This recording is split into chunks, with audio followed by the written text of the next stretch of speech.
তুই এখানে? হোয়াট? দীপ্ত? আমি আপনার বাড়ির চাকর না যে আমার নাম ধরে ডাকবেন। এখানে সবাই আমাকে স্যার বলে ডাকে। So please call me sir. Seat.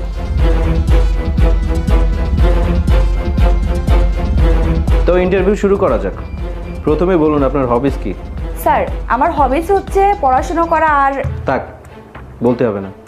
আমি খুব ভালো করে জানি আপনার হবিস গরিব মানুষকে অপমান করা, গরিবদেরকে সহ্য করতে না পারা, মিথ্যা চুরির অপবাদ দিয়ে কাউকে জেলে পাঠানো যাতে সে আপনার উপরে উঠে না যায়, সাধারণ মানুষের বিশ্বাস নিয়ে খেলা, তাই তো? আই এম সরি দীপ্ত, আসলে আমি আর আমার ভাইয়া তোমার সঙ্গে অনেক খারাপ ব্যবহার করেছি, তুমি আমাদেরকে ক্ষমা করে দাও। দেখুন, আমি কিন্তু আপনার সাথে ভালো ব্যবহার করেই যাচ্ছি, কিন্তু আপনি তারপরে আমার সাথে তুমি, নাম ধরে ডাকা এগুলো করছেন কেন? আমি তো আগেই বলেছি আমি আপনার বাড়ির চাকর না। সো কল মি স্যার, আর আপনি বলে সম্বোধন করুন। কিন্তু স্যার, আপনি তো জেলে গিয়েছিলেন, সেখান থেকে এত কিছু কিভাবে সম্ভব? এই পৃথিবীতে অসম্ভব বলে কিছু নেই, সবই সম্ভব। সেদিন যখন আপনি আমাকে মিথ্যা চুরির অপবাদ দিয়ে জেলে পাঠিয়েছিলেন, তখন পুলিশ আমাকে রাস্তায় নিয়ে যাওয়ার সময় তোকে আমি বলেছিলাম না তোকে আমি দেখে নিব, তোর সাথে এতদিন যা কিছু করেছি সব কিছু ছিল আমার প্রতিশোধ নেওয়ার নাটক। স্যার, ওকে নিয়ে যান। এই দাঁড়াও, ওকে ছাড়ুন।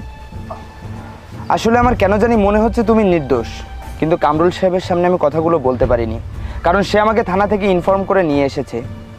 তাছাড়া টাকাগুলোও কিন্তু তোমার ঘরে পাওয়া গিয়েছে। আসলে কাহিনীটা কি আমাকে একটু খুলে বলো তো। স্যার শুনুন তাহলে। আর যাই করেন না কেন, গ্রামের মানুষদের সাথে ঝগড়া করতে আসবেন না। তোকে আমি দেখে নিব। ছি ছি ছি, সামান্য প্রতিশোধ নেওয়ার জন্য মানুষ মানুষের সাথে এমনটা করতে পারে, সেটা আমি না দেখলে বিশ্বাস করতাম না।